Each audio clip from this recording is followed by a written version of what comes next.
저는 2월 7일 날 미국에 구사 세미나가 있어서 출국해서 다시 미국에서 네덜란드, 그다음에 독일 프랑크푸르트를 거쳐서 폴란드에서 구사 세미나 마치고 어제 귀국을 하였습니다.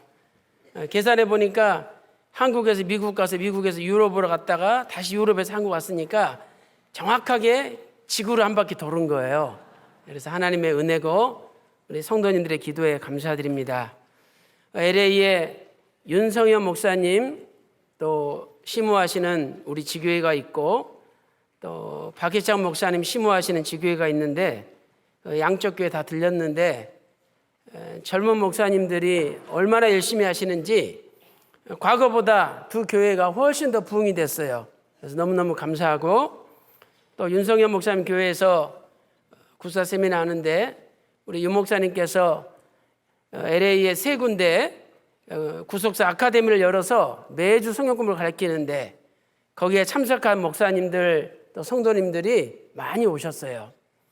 어떤 전사님은 자기가 30년 동안 구속사 연구하면서 성막에 대해서 연구를 했는데 박윤식 원로 목사님 쓰신 구속사 시리즈 제9권 성막과 언약궤 그 책을 보고 너무너무 깜짝 놀랐다고, 지금까지 자기가 연구한 그 어떤 책보다도 아주 자세하게 성경적으로 기록되었다는 고백을 제가 들었습니다. 그리고 네덜란드 암스테르담과 폴란드 카토비체에서 구속사 세미나를 했는데, 지금 유럽은 기독교가 다 죽어서 진짜 믿는 사람들은 한 1%밖에 안 돼요. 한 30-40명 목회자들 또 지도자들이 모였는데, 우리 볼 때 30-40명 얼마 안 되지만 지금 그 나라에서는 목사님들 지도자들이 모였다는 것은 대단한 일입니다. 제가 LA에서 전사님 말씀 듣고 놀랐는데, 거기 네덜란드 갔더니 한 목사님께서 자기는 35년을 연구했대요. 성막을 35년. 그런데 이 구속사 시리즈 성막 그 화첩을 보고 너무너무 깜짝 놀랐다고, 이것은 세계에서 어디서 찾아볼 수 없는, 이스라엘 나라 가도 이보다 더 잘된 책이 없대요. 그래서 이 구속사 말씀이 앞으로 유럽을 살릴 수 있는 말씀이라고 고백하는 걸 들었습니다. 오늘 우리가 이 말씀을 아침부터 저녁까지 일생 동안 들을 수 있다는 거, 오늘 우리 평강제일교회가 큰 복을 받은 줄로 믿습니다. 이 에스겔 성경은 크게 3부로 구성되어 있죠. 에스겔서는 3부로 구성되어 있습니다. 1부가 에스겔 1장부터 24장까지입니다. 1장부터 24장은 일부로서 남유다의 심판을 말씀하고 있죠. 그다음에 2부는 에스겔 25장부터 32장까지입니다. 이것은 열국에 대한 심판을 말씀하고 있습니다. 그다음에 제3부는 에스겔 33장부터 48장까지죠. 이 말씀 보니까 이스라엘의 회복과 에스겔 새 성전에 대해서 말씀을 하고 있습니다. 오늘 본문은 29장이죠.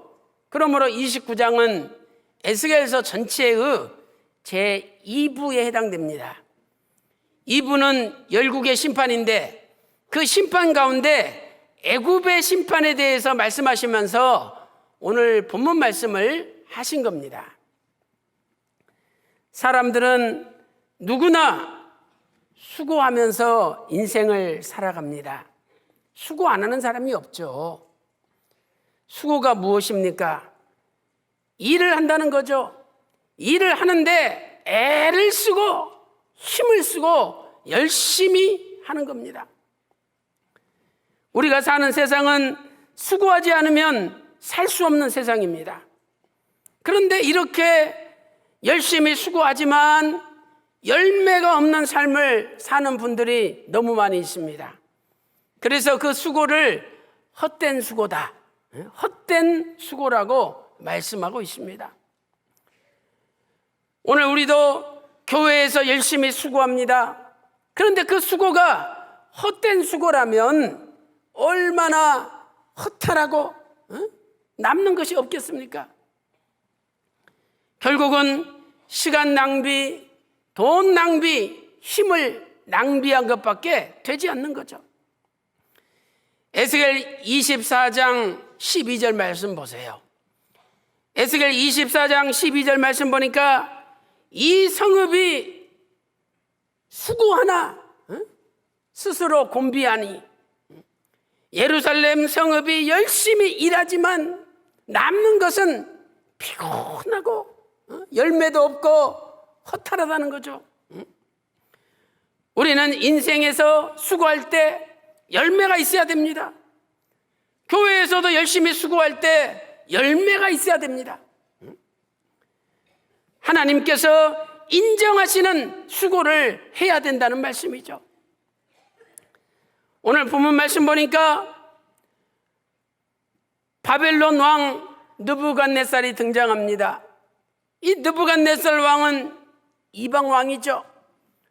그런데 하나님께서 이방 왕임에도 불구하고 그 수고를 기억하셨다라고 말씀하고 있습니다. 우리는 오늘 본문을 통해서 하나님께서 인정하시는 수고가 어떤 수고인지를 알 수 있는 거죠. 첫째로, 수고의 대상은 하나님이십니다. 수고의 대상은 하나님이시죠. 오늘 우리는 누구를 위하여 일을 합니까?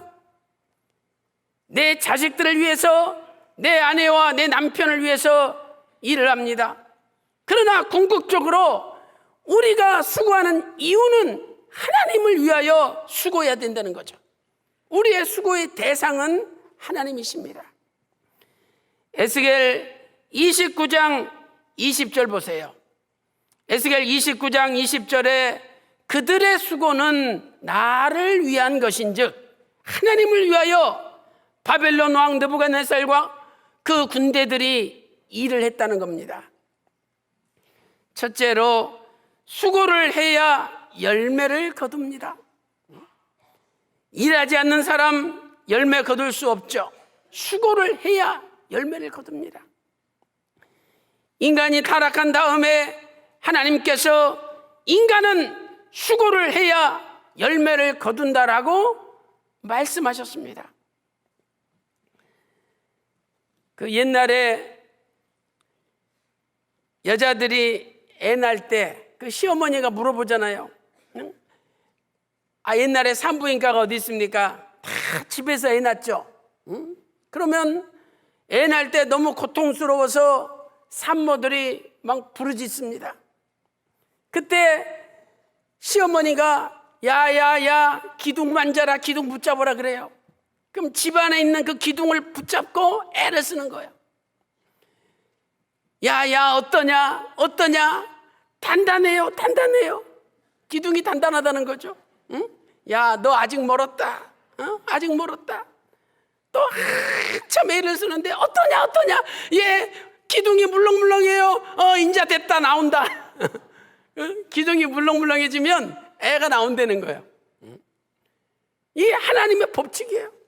창세기 3장 16절 말씀 보세요. 네가 수고하여야 애를 낳으리니 수고하지 않으면 애를 낳지 못합니다. 창세기 3장 16절 말씀 보니까 내가 너에게 잉태하는 고통을 크게 더하리니 네가 수고하고 자식을 낳을 것이라 말씀하고 있습니다. 또한 남자들에게는 어떻게 말씀하셨습니까? 창세기 3장 17절 하반절 말씀 보니까 너는 종신토록 수고하여야 그 소산을 먹으리라. 종신토록 수고해야 소산을 먹는다라고 말씀하고 있습니다. 그러므로 남자들은 열심히 일을 해야만이 열매를 거둘 수가 있습니다. 자기가 인류대학교 나왔다 이러면서 그 빈둥빈둥 놀고 일하지 않는 분들이 있잖아요. 제가 그런 집 신방에 보면 다 그 부인들이 일해서 돈 벌어요. 남편은 놀고. 그 잘못된 거죠. 분명히 하나님 말씀은 네가 종신토록 수고하여야 열매를 얻으리니. 남자들은 평생 일하게 되어 있습니다. 두 번째로, 모든 수고는 하나님을 위한 것이 되어야 합니다. 애를 낳는 것도 하나님을 위한 것, 또 남자가 열심히 종신토록 일하는 것도 하나님을 위한 것이 되어야 합니다. 에스겔 29장 20절 말씀 보니까 그들의 수고는 나를 위한 것인즉, 우리가 열심히 일을 할 때 누구를 위해서 일하느냐, 이것이 중요하다는 말씀이죠.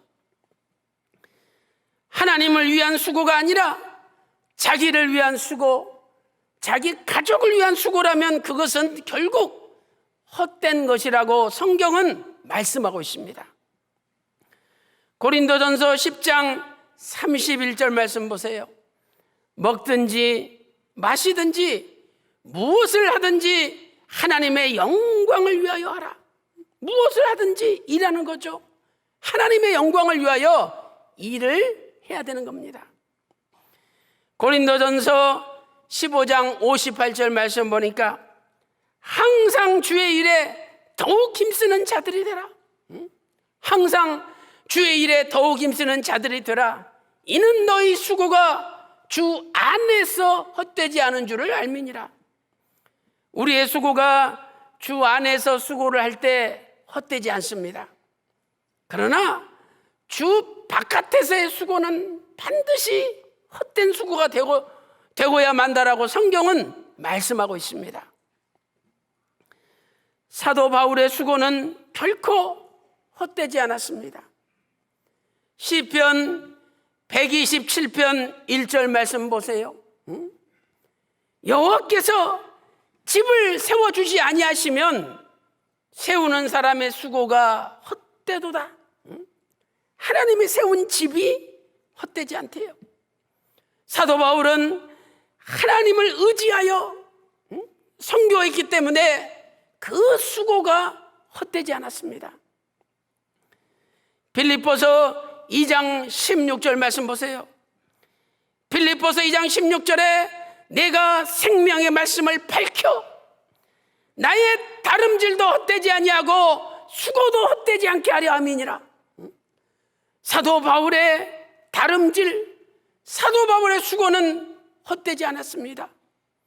왜 그렇습니까? 생명의 말씀을 밝히며 살았기 때문이죠. 여기 밝혀라는 단어를 보세요. 헬라어로 에페코라는 단어입니다. 이 에페코는 첫째 붙들다, 두 번째 전하다, 이런 뜻이 있습니다. 붙들다, 전하다. 사도 바울은 하나님의 말씀을 붙잡고 이 말씀을 전하는 삶을 살았습니다. 그렇기 때문에 그 수고가 헛되지 않았다는 거죠. 장사를 해도, 직장 다녀도, 학교에서 공부를 하더라도, 친구를 만나도, 아르바이트를 해도 결국은 생명의 말씀을 밝히기 위해서 했을 때 그것이 의미가 있다는 거죠. 우리에게 구속사 말씀이라는 위대한 선물을 주셨습니다. 그러므로 우리도 구속사의 말씀을 붙들고 구속사 말씀을 전하는 생명의 말씀을 밝히는 삶을 살 때 그 수고가 헛되지 않다는 겁니다. 그러나 생명의 말씀을 밝히는 삶과 무관하게 산다면 이 세상에서 아무리 성공했다 할지라도 하나님께서는 인정하지 않는 헛된 수고가 되는 것입니다. 사랑하는 성도 여러분, 남은 생에 무엇을 하든지, 무엇을 먹든지 마시든지 모든 것을 하나님의 영광을 위하여, 모든 것을 생명의 말씀을 밝히는 데 투자함으로 저와 여러분의 수고가 주 안에 헛된 수고가 아니라 주 안에서 인정받는 영광스러운 수고가 되시기를 주님의 이름으로 축원합니다. 큰 두 번째, 하나님을 향한 수고는 엄청나도록 크게 해야 합니다. 하나님을 향한 수고는 엄청나도록 크게 해야 됩니다. 에스겔 29장 18절 말씀 보니까 느부갓네살 왕에게 하나님 말씀하십니다. 네가 크게 수고했다. 크게 수고했다. 히브리어 아보다, 이 아보다는 노예가 주인을 위해서 수고할 때 사용하는 단어입니다. 노예가 주인이 시키는 대로 다 하지 않습니까? 아무리 힘들고 어려운 일도 주인이 시키면 무조건 해내야 됩니다. 이런 수고를 느부갓네살 왕이 했다는 거예요. 특별히 가돌이라는 크다라는 히브리어가 앞에 붙어 있습니다. 그러니까 그냥 수고가 아니라 가돌, 크게 수고한 거죠. 어느 정도까지 수고하였습니까? 첫 번째로 머리털이 무지러지도록 수고하였습니다. 머리털이 무지러지도록 수고하였죠. 에스겔 29장 18절 말씀 보세요. 강머리털이 무지러졌고, 히브리어 카라흐, 이 카라흐는 머리털이 빠지다, 대머리가 되다라는 뜻이에요. 대머리가 되다. 바벨론 왕과 바벨론의 군대가 두로라는 나라를 쳤습니다. 이 두로는 해변에서 800m 정도 떨어진 바위섬입니다. 얼마나 견고한지 점령할 수가 없어요. 하나님께서 두로를 치라고 명령하셨을 때 바벨론 왕 느부갓네살 왕과 군대가 순종했습니다. 자그마치 13년 동안 공격을 했는데 요지부동 점령할 수가 없었어요. 13년 만에 겨우 조금 점령한 거예요. 그러니 그 바다를 메꾸려고 병사들 머리에다가 흙을 지고 돌멩이 바위덩어리를 들고 바다를 메꾼 거예요. 그래서 모든 병사들이 다 머리가 다 빠지고 대머리가 됐다는 거예요. 우리말 성경에도 각이라고 돼 있잖아요. 각. 올 모든 사람들의 머리가 다 빠지고 머리가 벗겨졌다는 거예요. 그러니 얼마나 고생했는지를 알 수 있지 않습니까? 오늘 우리 교회도 아버지 뜻을 위해서 일하다가 머리 빠지신 분들이 있다면 여러분 존경하시기 바랍니다. 그런 분들은 존경 반드시 받아야 되는 거예요. 두 번째로 어깨가 벗어졌습니다. 에스겔 29장 18절에 크게 수고하여 각 머리털이 무지러졌고 각 어깨가 벗어졌으나, 이 어깨 살점이 다 떨어져 나갔다는 거예요. 모든 병사가 살점이 다 떨어져 나갈 정도로 그렇게 중노동 모진 전투를 하였다는 겁니다. 그래서 이렇게 바벨론 군대가 수고했다는 거. 근데 하나님이 그걸 기억하시고 성경에 기록해 놨지 않습니까? 아니, 이방 나라의 왕과 이방 나라의 군사들도 이렇게 수고하였는데 하나님의 백성인 우리가 대충 일한다면 얼마나 창피하고 부끄럽습니까? 에스겔 성경을 배우면서 나의 부끄러움을 깨달아야만이 하나님이 에스겔전 들어갈 수 있도록 열어주신다는 거예요.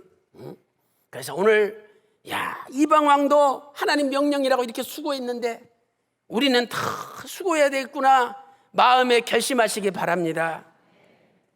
제가 네덜란드 세미나 끝나고 그 폴란드, 이제 독일의 프랑크푸르트에서 비행기 갈아타고 폴란드 카토비츠에 갔는데 참 은혜 받았어요. 그 폴란드 기독교 문서선교회 CLC 대표분이 공항에서 만났는데 이분이 거의 소경이에요. 이 눈이 안 보여가지고 지팡이를 짚고 다니시더라고요. 근데 이분이 한 달 전에 아들이 죽었어요. 갑자기 사고로. 한 2달 전에 2층 높이에서 아들이 굴러가지고 이 뇌가 멈춰가지고 말을 못하는 거예요. 정신을 잃어버렸어요. 그래가지고 중환자실에 한 달 정도 있다가 한 달 전에 죽은 거예요. 그러니 도저히 구속사 세미나 할 수가 없죠. 거기다가 자기도 충격을 받아가지고 이 눈이 점점 안 보이는 거야. 그런데 이 구속사 세미나는 내가 하나님과 약속한 건데 어떻게 내가 이것을 그만둘 수 있느냐. 그래가지고 그렇게 아들이 죽고 눈이 안 보이는데도 구속사 세미나를 계속 추진해가지고 세미나가 열렸습니다. 그 폴란드의 유명한 교단의 교단장을 비롯해서 아주 유수 같은 분들이 참여했어요. 그리고 더 놀라운 것은 그 구속사 시리즈 제9권 성막과 언약궤 화보집 있잖아요. 그 화보집에 폴란드의 제일 유명한 신학자 두 분한테 이걸 보여주고 추천사를 받았어요. 그래서 폴란드 책에는 폴란드의 유명한 신학자 두 사람의 그 추천사가 그 속에 들어있는 거예요. 참 놀라운 일이에요. 이분이 사람을 위한 수고라면 하지 않았을 겁니다. 그러나 하나님을 위한 수고이기 때문에 하나님 앞에 소원한 걸 지킨 거예요. 성경을 볼 때 야곱이라는 인물이 나오잖아요. 그 야곱이 삼촌 라반 집에서 20년 동안 고생했습니다. 낮에는 더위를 무릅쓰고 밤에는 추위를 당하며 잠을 자지 못하고 고생했대요. 창세기 31장 40절에 기록되어 있죠. 그런데 왜 이렇게 야곱이 그 어려움을 이겨낼 수 있었느냐? 그것은 하나님께서 자기의 고난과 이 손으로 수고한 것을 감찰하신다는 것을 믿었기 때문이에요. 창세기 31장 42절에 기록되어 있죠. 42절에 이렇게 말씀하고 있습니다. 아브라함의 하나님 곧 이삭에 경외하는 이가 나와 함께 계시지 아니하였다면 하나님께서 외삼촌께서는 이제 나를 홍수로 돌려보내셨으리다마는 그러나 하나님이 나의 고난과 내 수고를 감찰하셨나이다. 하나님께서 나의 고난과 내 손의 수고를 감찰하셨다라고 창세기 31장 42절에 고백하고 있습니다. 사랑하는 성도 여러분, 하나님은 우리의 수고를 잊어버리시는 분이 아닙니다. 감찰하시는 분이에요. 그러므로 바벨론 왕처럼 군대처럼 머리가 무질어지고 이 어깨가 벗겨질 정도로 하나님 앞에 수고할 때 반드시 하나님께서 큰 상을 주실 줄로 믿습니다. 세 번째 대지입니다. 세 번째, 주 안에서의 수고는 반드시 큰 보상이 있습니다. 그러므로 주 안에서의 수고는 반드시 큰 보상이 있습니다. 물론 우리가 보상을 바라고 수고해서는 안 되죠. 그러나 하나님께서는 수고한 대로 반드시 보상하시는 분이라는 사실입니다. 에스겔 29장 20절 말씀 보세요.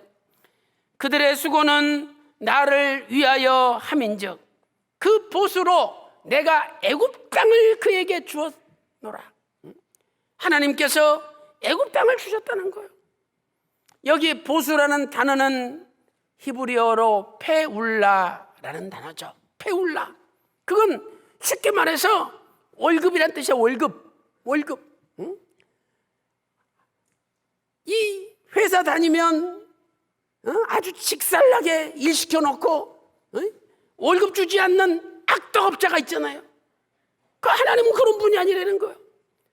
하나님은 일 시켰으면 반드시 그에 대한 대가를 주시는 분이라는 거예요. 첫째로 하나님의 보상을 처음부터 받지 못할 수는 있습니다. 하나님의 보상을 처음부터 받지 못할 수도 있어요. 그러나 하나님은 절대 잊어버리는 분이 아니라는 거예요. 바벨론 느부갓네살 왕과 군대가 13년 동안 두로를 공격했습니다. 13년 만에 일부 점령했어요. 그런데 두로 사람들이 이미 금은보화 재산을 다 빼돌려가지고 정복했는데 아무것도 얻지 못했습니다. 그러니 얼마나 허탈하겠습니까? 그때 하나님께서 야야야 걱정하지 마. 네가 두로에서 아무것도 얻지 못했지만 내가 더 큰 애굽을 너한테 주마. 두로는 조그만 나라예요. 애굽은 그 당시 세계 최대 강대국 아니었습니까? 하나님이 오히려 애굽이라는 더 큰 상을 준비해 놓으셨다는 거예요. 에스겔 29장 18절 하반절 말씀 보세요. 그와 군대가 그 수고한 보수를 두로에서 얻지 못하였느니라. 두로에서는 못 얻었대요. 두 번째로 하나님은 나중에라도 반드시 보상을 해 주십니다. 하나님은 나중에라도 반드시 보상을 해 주셔요. 에스겔 29장 19절 말씀 보세요. 그러므로 나 주 여호와가 말하노라. 내가 애굽 땅을 바벨론 왕 느부갓네살에게 붙이리니 이것이 그 군대의 보수가 되리라 말씀하고 있습니다. 사랑하는 성도 여러분, 우리는 교회에서 열심히 수고하고 일합니다. 그런데 아무도 알아주지 않고 교회에서 열심히 일하는데 사업은 더 안 되고 자식들은 속색이고 되는 일이 없어요. 그때 우리는 낙심합니다. 아니 내가 하나님 일을 이렇게 열심히 하는데 왜 나한테 이렇게 어려운 일만 생기느냐? 야, 이거 진짜 하나님이 살아계시느냐? 이렇게 생각할 정도로 낙심에 빠질 때도 있습니다. 그러나 여러분 낙심하지 마세요. 하나님은 살아계시고 당장 지금은 뜻이 있어서 보상을 해주지 않지만 이 내가 받을 보상보다 더 큰 보상을 준비하고 기다리고 계십니다. 그러므로 우리는 낙심하지 말고 끝까지 봉사하며 끝까지 수고하며 끝까지 남는 자가 되어야 되는 겁니다. 사랑하는 성도 여러분, 때가 되면 하나님께서 반드시 보상을 주십니다. 오늘도 그날을 믿고 기다리며 낙심하지 마시고 더더욱 생명 바쳐 충성하는 저와 여러분 다 되시기를 주님의 이름으로 축원합니다.